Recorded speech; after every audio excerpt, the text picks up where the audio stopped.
Savitar Sahou's life changed forever at 2:20 a.m. on September 29, 2011. A knock on the door in the middle of the night.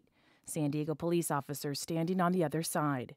Savitar knew they were waiting to tell her something she didn't want to hear. I was home, my mom was home, the only person not home is my dad. Immediately I knew something had happened. But it's, to think that somebody had murdered my dad, no. Savitar's dad was 68-year-old Mir Sadat Sahou. He'd been a taxi driver in San Diego for nearly 20 years. Hours before that knock on the door, Sahou had been shot and killed during a robbery in his cab in La Jolla. Bullets took the life of a man who'd studied at the Sorbonne in Paris, served as the chair of Afghanistan's Federal Reserve, and whose first cab in America bore the name of his youngest child, Savitar. Understandably, Savitar says the past year has been horrible for her family. She says she can't sleep and cried for months on end. But now she's channeling anger and grief into a cause, protecting cab drivers. And she's focusing her efforts on legislation that would require taxis to have video cameras installed. There's so many questions left unanswered, and we still don't have the answers. And that is what really pushed me towards advocating for cameras, because number one, we want safety out there for drivers.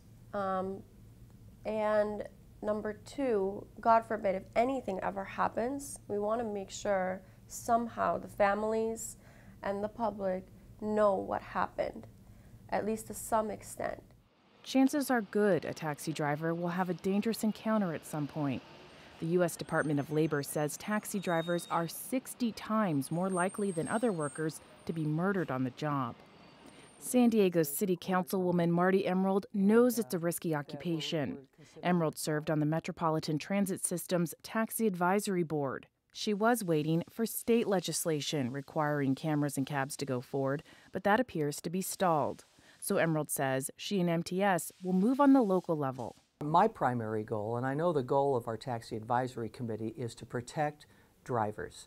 They are out there, they are vulnerable, I would imagine they're unarmed, and they wind up becoming prey to people who would rob them, beat them, kill them.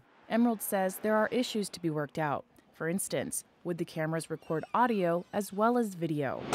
Drivers in Los Angeles and San Francisco opposed the state legislation because they were afraid cameras would be used to monitor drivers' performance and not just for safety reasons. Locally, taxi owners say they support putting cameras in cabs. They're just waiting for some rules to be written before they begin installations. The United Taxi Workers of San Diego, which represents drivers, also supports cameras in cabs. San Diego taxi driver Abdulhamid Somo says something needs to be done to make his job safer. He's been robbed at least 3 times, including a robbery that left him with a stab wound in his hand. I fight with him normally.